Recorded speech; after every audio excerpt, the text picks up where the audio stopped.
January 2008. The Boeing 777 is the gold standard for commercial aviation.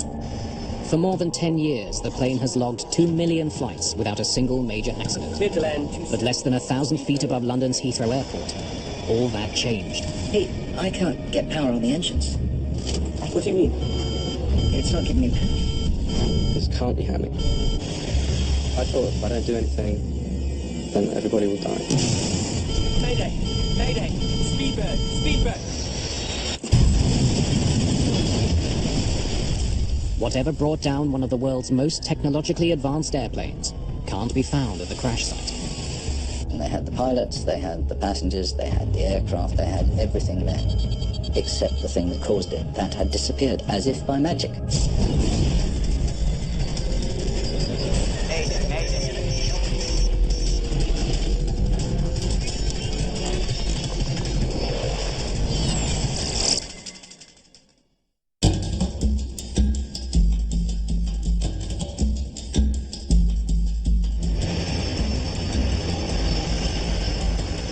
British Airways Flight 38. A 10.5-hour journey from Beijing to London. Captain Peter Burkill has made this trip many times before. I was operating that route a lot. It was one of my favourite flights because it was daylight. You could see the views the whole way along the route. Burkill and First Officer John Coward both have thousands of hours flying the 777 under their belts. It's a joy to fly. She handles really well. She's got modern equipment. The computers are easy to use. She's got the range, the ability to do short haul as efficiently as long haul. For these two, as for many pilots, a day on the job consists of sitting in the cockpit for long hours as computers fly the plane. Powered by two massive Rolls-Royce engines, the Boeing 777 is one of the safest planes in the industry. Nick Harris is flying back to London after a business trip to China. The good thing was it seemed to be that we were coming in early into Heathrow. I was looking forward to getting home to see the family. Flight 38's destination is Heathrow Airport, one of the busiest international airports in the world. Nestled in the southwest corner of London, it's bordered by the A30 motorway. People who live in the nearby neighbourhood of Hounslow are well accustomed to the sound of jets taking off and landing.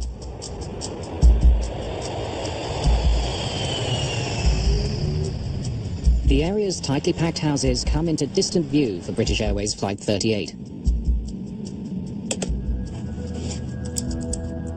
The autopilot is in control as the crew lines up with runway 27 left. As it nears the ground, the plane is buffeted by some high winds. Just a little turbulence. It's the first wrinkle in an otherwise smooth journey.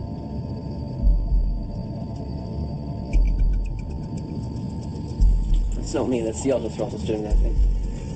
We were picking up wind gusts of about 20 to 30 knots, and we were fully aware that the auto throttles would be able to cope with that, so they'd be moving up and down quite a lot. You might want to keep the autopilot on a little longer than usual, to let the wind calm down. Will do. In turbulent weather, the autopilot can make faster adjustments to keep a plane level than the pilots. 1,200 feet above ground. Just turn that off for now, sir. Sure. Thank you. 2 minutes before landing, Coward takes over flying the plane, You have control? just as the two pilots had planned. I have control. I had a few seconds to spare before clearance to landing, and I was just tidying up my map charts. Speedbird 38, prepare to land 27 left. Clear to land 27 left, Speedbird 38. I remember looking out to see if our gate was available. 500 feet. 500 feet. Stable? Well, sort of. Suddenly, there's a problem. Pete, I can't get power on the engines.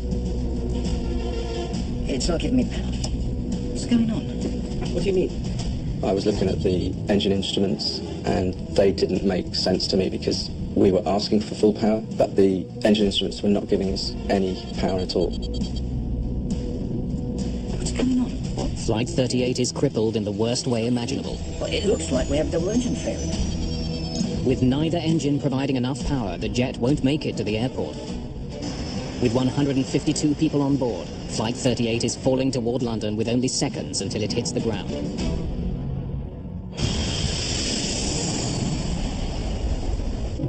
this can't be happening. This is one of the most modern jets in the world. In the cabin, there's no indication that anything's gone wrong. On approach to land, everybody seemed relaxed in the cabin. We're just looking forward to landing. Airspeed low. Airspeed low. Airspeed low. And now I was looking at our impact point. I could see a set of buildings around the Hatton Cross area, a petrol station. I just knew if we were hitting those, then it was certain 100% fatalities. At that point, I felt the weight of my 4 bars on my shoulder. I am the captain. If I don't do anything, then everybody will die. This close to the ground, Burkill doesn't have many options. He could take back control of the plane from Coward, but doesn't think that's the right move. First decision really was to not take control. I remember looking over at John. He was still flying the plane well. Good. He's doing a good job. He's doing what I need him to do. Burkill knows that even if they manage to clear Hounslow, the jet could still smash into the busy A30 motorway or the antennas at the edge of the airport. I thought about raising the gear. That's the biggest drag on a commercial jet. But I needed the gear to crash on. We were going to impact, and that was going to take the brunt of the impact, so I had to leave the gear down. With a crash imminent, Burkill has only one move left, but it comes with enormous risk. I knew I had about 15 seconds to make a huge decision. I needed to get past those buildings. It was obvious to me that I needed to raise the flaps. Retracting the flaps will reduce drag, but also lift. The plane will fly further, but drop faster. Burkill must determine which is more important. I wanted to discuss it with the crew, but this was all in a matter of seconds. I remember holding that lever for a fraction of a second. He hopes this move will help his plane avoid catastrophe. The effect was immediate. Now Burkill makes the announcement every pilot dreads. Mayday! Mayday! Speedbird! Speedbird! It was hard, very hard. I remember a couple of impacts and the noise. Good God. The landing was hard. Just a huge bang. The noise, bits falling off the ceiling. Then I also became a passenger because we were now in an uncontrolled aeroplane. We were sliding along the ground and I didn't know what we were going to hit next. And then I thought about my wife and kids and I said goodbye to them. The lights went out. I could hear the wreckage breaking up. And then we stopped. When we actually stopped, I was surprised that I was still there. And then I looked around the flight deck and I was more surprised to see that all 3 of us were unscarred.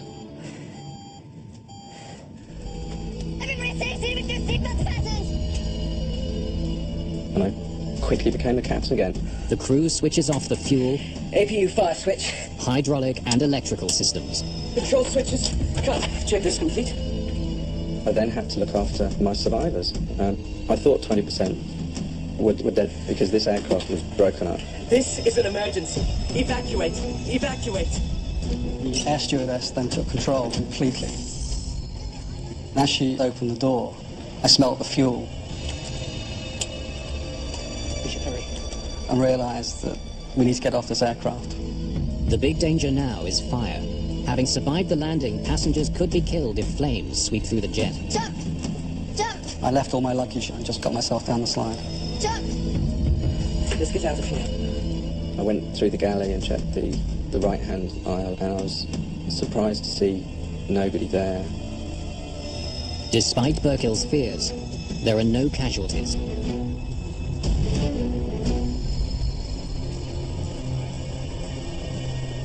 Outside in the cool January air, the scale of the disaster is clear.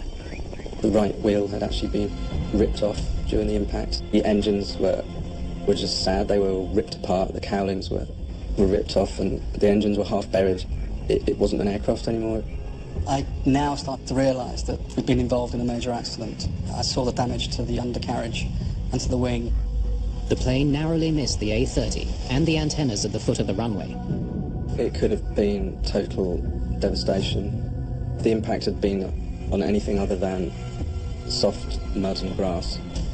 The likelihood of a fire was immense. Given the amount of damage, it's incredible that only 47 people were injured. I felt quite lucky that I was still alive. It was quite a surreal feeling. From China, British Prime Minister Gordon Brown praises Burkill and the crew. I think it's right to pay tribute to the calmness and professionalism of the British Airways staff there. The captain, Peter Burkill, for what he achieved in engineering a landing that protected lives. Investigators have some early hunches about what caused the engines to fail. They also have plenty of clues, but a key piece of evidence is already missing.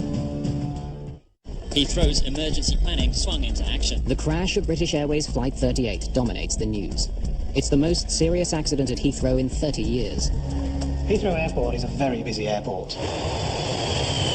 It is the main airport in the UK, so anything that happens in Heathrow Airport immediately hits the media. More significantly, the 777 is one of the world's most modern and reliable jets. The accident unsettles the airline industry. The 777 is as safe as an aeroplane can be. It had such a superb safety record. What on earth happened? You don't like not knowing whether it might happen to the rest of your fleet. Investigators quickly arrive on the scene. Phil Slight is the lead engineer for Britain's AAIB, the Air Accidents Investigation Branch. When you first approach an accident site like this, the first thought you've got is, where do I start? The plane landed about 1,000 feet short of the runway. The landing gears pushed up through the wings. The nose landing gear collapsed. Just hours after the crash, investigators interview the crew. Captain Peter Burkill has a first-hand account of what happened. I think I wanted to talk about it because I knew of the innocence of the whole crew. This isn't our fault. We didn't do anything wrong. But the engines weren't giving us any more power. Well, it looks like we have double engine failure. We tried to give them more power manually. There was nothing. Burkill explains that something had caused both of the jet's Rolls-Royce engines to roll back at the same time, robbing the aircraft of power. Acceleration on both. When you hear something of a double engine failure, you start looking at what's common. What could cause both engines to fail at the same time? So our first thoughts were that it may have run out of fuel. A fuel shortage is rare, but it has happened before. In 1983, a Boeing 767 ran out of fuel flying over central Canada. A mistake in converting between metric and imperial measurements left the plane with much less fuel than the crew thought. At 26,000 feet, they lost power to both engines. The captain was able to glide the plane to a safe landing at an abandoned airbase. In the case of Flight 38, this theory is immediately questioned. Jet fuel has a certain odour. Anyone who has worked with an aircraft will know the distinctive smell of Jet A1 fuel. There was certainly a lot of fuel leaking from the aircraft, from the ruptures to the bottom of the engines when we arrived on site. A check of the plane's dipsticks confirms 2 of the tanks did in fact have fuel. So we knew that there was plenty of fuel on board this aircraft to complete the flight. There remain several other possible explanations for such a loss of power, and investigators must tackle them all. There is great confidence that the mystery can be solved, as any and every piece of evidence investigators could ever want is readily available. They have access to the pilot, the crew, and most importantly, the entire plane. We were quite fortunate to have the amount of data that we had on this aircraft. Because the aircraft remained intact, we were able to interrogate lots of computers and also get lots of data from the recorders. Additionally, we had data external to the aircraft, such as radar data and also the radio transmissions as well. Mark Ford retrieved the plane's flight data recorders, which promised to give investigators important clues.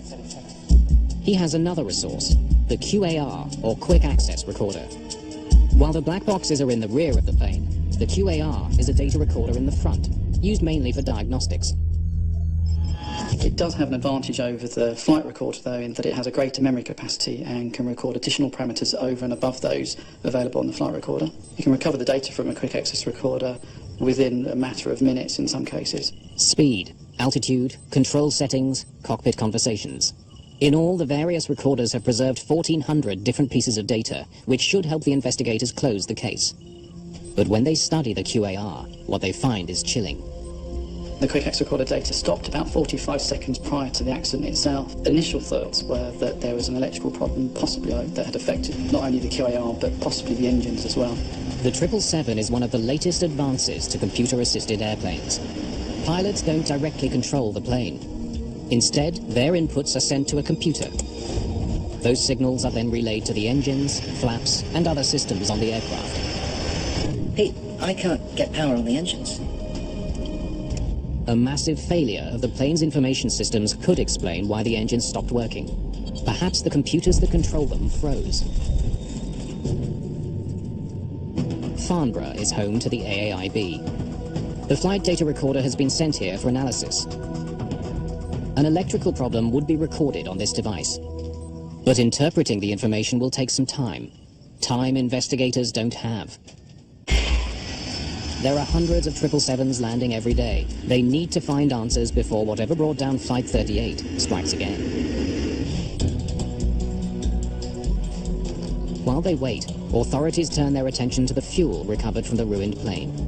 A bad batch of fuel could have deprived the aircraft of power just when it needed it most. Well, fuel can be contaminated in many different ways. It can be particle contamination, it can be biological contamination, and they can get into filters to restrict the flow. We took several samples from various points within the fuel system, so not only from the fuel tank itself, but also from remnants within fuel lines and also within various fuel components. We managed to trace the fuel back through the documentation to a shipment of Jet A1, which came from South Korea, and that was shipped across in a tanker to China and was then transported by pipeline to Beijing Airport. We compared it with over 1,200 other batches of fuel in the UK, and it came out to be very good.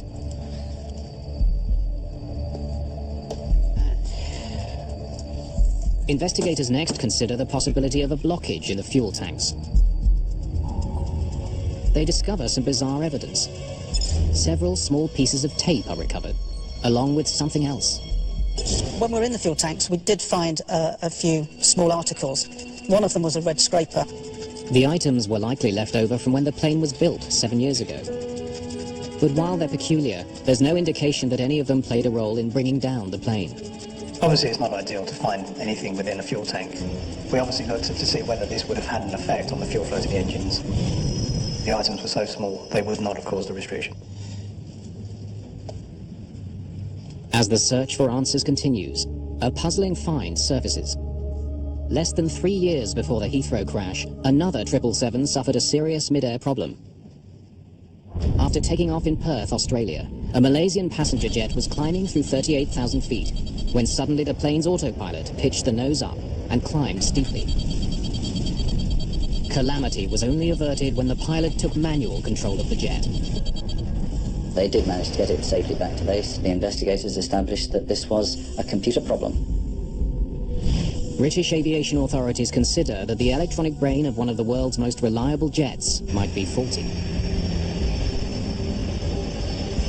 The Malaysian Airlines aircraft was really quite an unnerving one. The investigators sort of pulled out the files on it and started looking over it to try and get some clues. Did we have a problem with the electronic control system, causing the engines to roll back? If flaws are found with Flight 38's computers, it means 777s around the world could all be disasters in the making. This thought hangs heavily over the industry. When the readout of the plane's flight data recorder is conducted in Farnborough, investigators learn that the crash could have been much worse. There was very little they could actually have done. It looks like we had double engine failure. There was only 30 seconds between when they were fully aware of what was going on. Airspeed low. And the accident was inevitable. Records show that soon after the engines failed, the plane started falling faster than 1,800 feet a minute, a very steep descent. But lack of power was only one factor working against the crew. They had extended their flaps on descent. It helps control the plane at lower speeds by increasing lift, but the extended flaps create drag, which slows the plane down. It takes more power to keep the plane flying with a wider wing. Airspeed low. I needed to raise the flaps. I knew that by raising it one notch to flap 25 would be the right thing to do. To reduce the drag, that's what I had to do. And what he did here gave them a few extra feet. Had the flaps been left at flaps 30, the aircraft would have struck the ground just before a set of ILS antennas. The plane then would have slammed into the antennas, sustaining even more damage and increasing the chances of serious injuries. For their efforts, Burkill and his team are considered heroes. Flying is about teamwork, and we had an outstanding team. The evacuation... There is no doubt. Without the flight crew's actions, Flight 38's landing would have been a catastrophe. Recordings.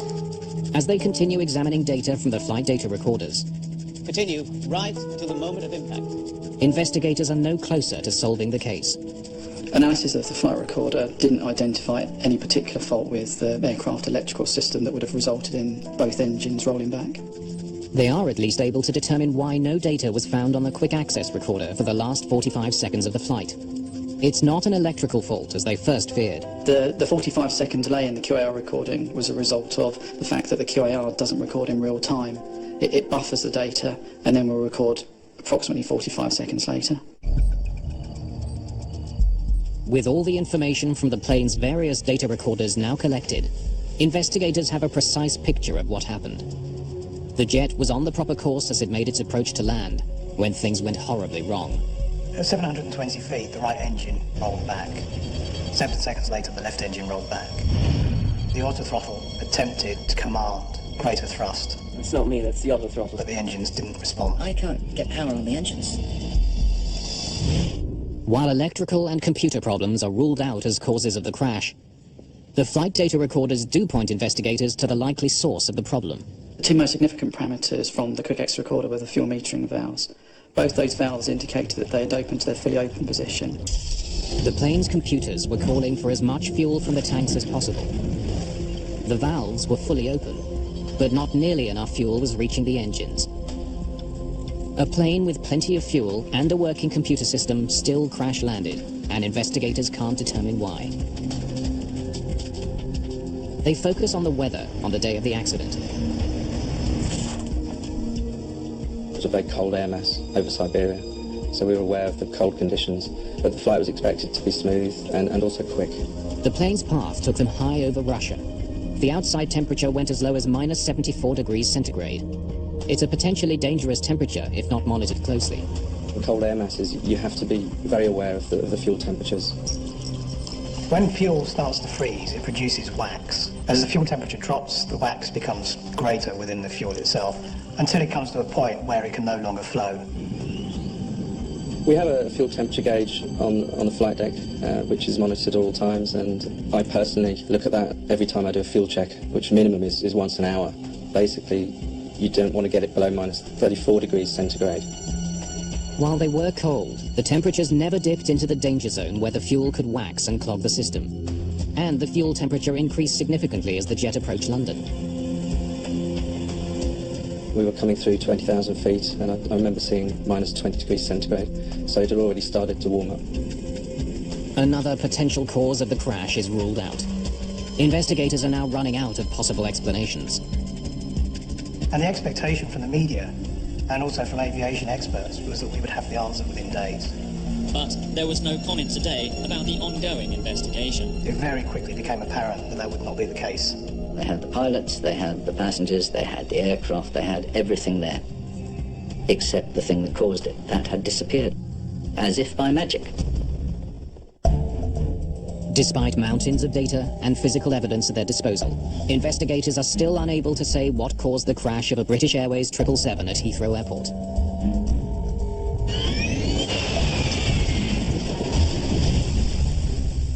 They turn to a failure of the fuel delivery system as a culprit. To prove it was responsible, they need to pinpoint anything out of the ordinary about Flight 38's journey on January the 17th, 2008. It's a daily flight operating from Beijing to Heathrow.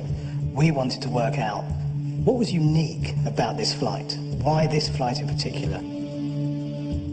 If you've got a very puzzling incident, like the 777 accident at Heathrow, you're going to mine all the data you can. Just put them over there for now. So we approached many operators to obtain some data of previous flights so that we could then do a comparison. Flight data is collected from companies around the world. We had something like 144,000 flights in all. But it will take months of work to analyze this enormous volume of information. To study Flight 38's fuel system more closely, huge sections of it are brought to the AAIB hangar and reassembled. It allowed us to basically just sit there and look at it and to brainstorm and come up with ideas as to what might have caused it. McDermott and his team consider all possibilities, from design flaws to a malfunction specific to this aircraft. The examination comes up empty. We carried out an exhaustive and very thorough inspection and testing of the fuel system, and we found nothing wrong. Frustrated, investigators are at a dead end. We kept going through this cycle, we kept going back over what we'd done before. Had we missed something? And every time we went back over, we kept coming back to no. There was no trouble with the plane's computers. It had plenty of fuel. And no problems with the fuel itself. But somehow, when it was most vital, Mayday! The engines didn't get the fuel they needed. The AAIB detectives have run out of suspects. There was no clear explanation. Nothing that you'd seen before. In any airplane, let alone the 777, could have explained this. Now they turn away from the clues they have to those they don't. Phil started coming out of a mantra, which was a quote from Sherlock Holmes. Whatever is left, however improbable, must be the cause.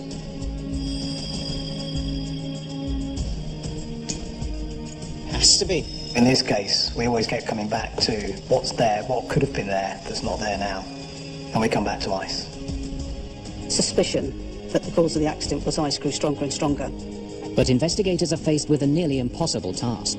How can they prove that ice had brought down the plane when the evidence they need would have melted by the time they arrived? 3 months after the crash, Brian McDermott flies to Seattle to work with engineers at Boeing, the company that built the 777. If ice brought down Flight 38, they need to prove how and why. We took the pipes from the right side of the fuel system, and those pipes and those couplings were used on the test rig at Boeing. Ice in the fuel lines has long been a concern for jets of all kinds. But decades ago, engineers found an ingenious way to deal with the ice forming in the fuel of passenger jets. The heart of the system is the fuel oil heat exchanger, or FOHE. Cold fuel runs through thin tubes, which are surrounded by the hot oil used to lubricate the engines. The purpose of a fuel heater is to heat the fuel up to prevent icing of the delicate fuel control system. The FOHE is designed to prevent exactly the problem investigators suspect crippled Flight 38. But it's also a potential bottleneck in the system. During the fuel testing, we were looking to establish where we could get a restriction that would restrict the fuel flow to 6,000 pounds per hour. And the only place that we could get such a restriction occurring was on the face of the fuel oil heat exchanger. Investigators have to prove 3 things. First, that substantial amounts of ice can accumulate inside the fuel pipes. Second, that the ice can suddenly be released. And finally, prove that it can block a device specifically designed to melt it. We use different methods of controlling the environment around the pipes. It range from dry ice to cold fuel and to hot air to simulate the environment around the pipes that the aircraft experienced during the flight. After each fuel cooling test, investigators look inside the pipes for ice. But they can never get much ice to form, let alone block the fuel lines. The fuel temperature was minus 30 degrees centigrade. Very little ice would stick to the inside of the fuel pipes. Investigators know the temperature on the accident flight didn't get much colder. So how had the ice formed?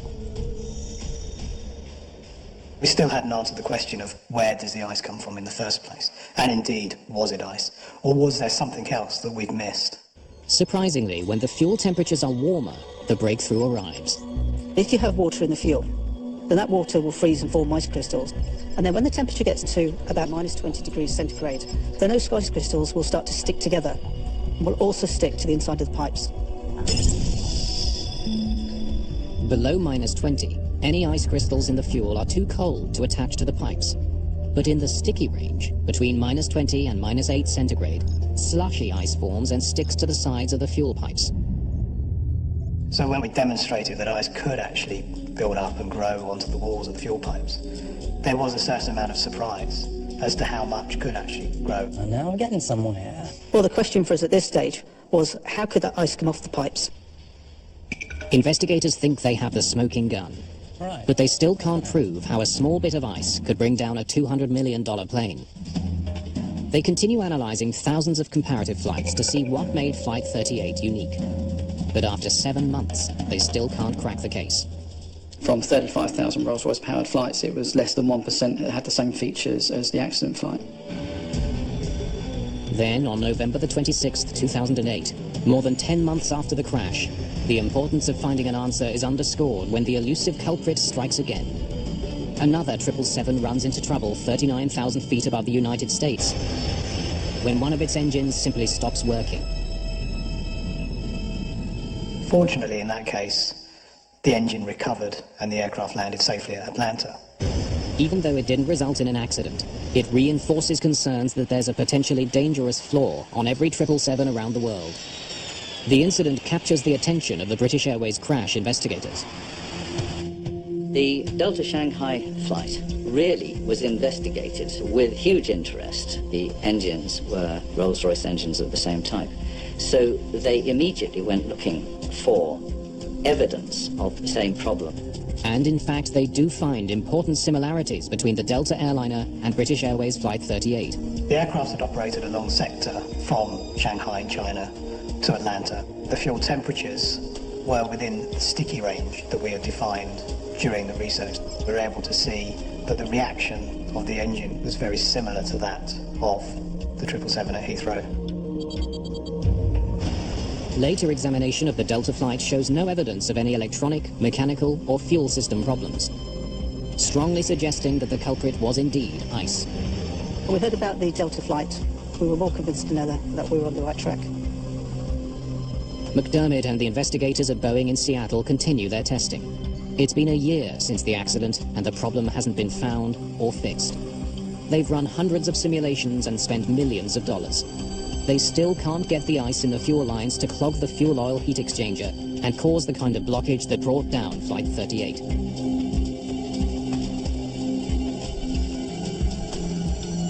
We came to a stage where we had not actually come up with what had caused this accident. At this time, the media and also the general public, there was a bit of unrest as to why we had not yet come up with an answer. Industry pressure to resolve this case is intensifying. Investigators still need to know what made Flight 38 different from thousands of others that had flown under similar conditions. To find out, they retrace every moment of Flight 38's journey. The voyage from Beijing involved a gradual climb, a steady cruise, and a gradual descent. The fuel temperatures fell and rose accordingly, causing ice to accumulate in the fuel lines. That ice posed no danger unless it was released. Now investigators study the fuel flow and find that it was kept steady for most of the flight. The autopilot maintained constant speed and low power for hours, never demanding an abrupt increase in engine power until just before they reached the runway. The approach into Heathrow was quite a turbulent approach, and the engines were demanding various levels of thrust power. That's not me, that's the other throttles doing that thing. And there were 4 changes in fuel flow, one of which was a very high fuel flow of around about 12 to 13,000 pounds per hour demanded. A closer review of the American Delta flight reveals that its engine rolled back under the same circumstances, a sudden demand for power after a long period of consistent speed. Investigators are now set to duplicate these precise conditions. They hope that by reproducing the moments just before landing, which was the only part of the flight where the crew suddenly required more power, they may finally get the answer they're looking for. The problem that we were looking at is very, very difficult to replicate. And during what was one of the last tests, we actually managed to get all the elements together. After simulating running engines at constant speed, investigators increased the power. We allowed the ice to accumulate for 3 hours, and then the flow rate was increased. What happens next breaks the case wide open. In Boeing's Seattle lab, Investigators' sudden demand for more engine power causes the fuel pressure downstream of the fuel oil heat exchanger to drop dramatically. And when investigators examined this vital component, We then saw that ice had formed across the face of it. soft ice that had formed deep inside the fuel lines broke free when the pressure was abruptly increased. It restricted the flow of fuel to the engines. Investigators have finally found the Achilles heel hidden deep inside the 777. The tubes that bring the fuel through the FOHE jut out just above the container of hot oil. It's just a few millimeters, but was enough to prevent the ice from coming in contact with the hot surface below and melting. Now, the ice doesn't totally restrict the fuel flowing through it. It has some porosity, so the fuel will continue to flow through. But the flow rate is much lower than it should be.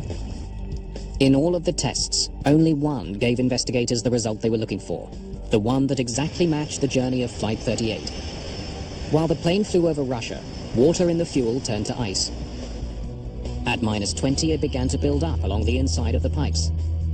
The steady speed of the aircraft ensured this accumulation was never interrupted. Then, as the plane approached Heathrow, turbulence resulted in the first demand for power since much earlier in the flight, and things cascaded into a serious problem. You might want to keep the autopilot on a little longer than usual. The gushing fuel washed the ice through the fuel system until it built up against the face of the FOHE, with disastrous results. Pete, I can't get power on the engines. It's not giving me power. Facing a threat no one knew existed, Mayday! Speedbird! the pilots didn't have a chance to solve the problem.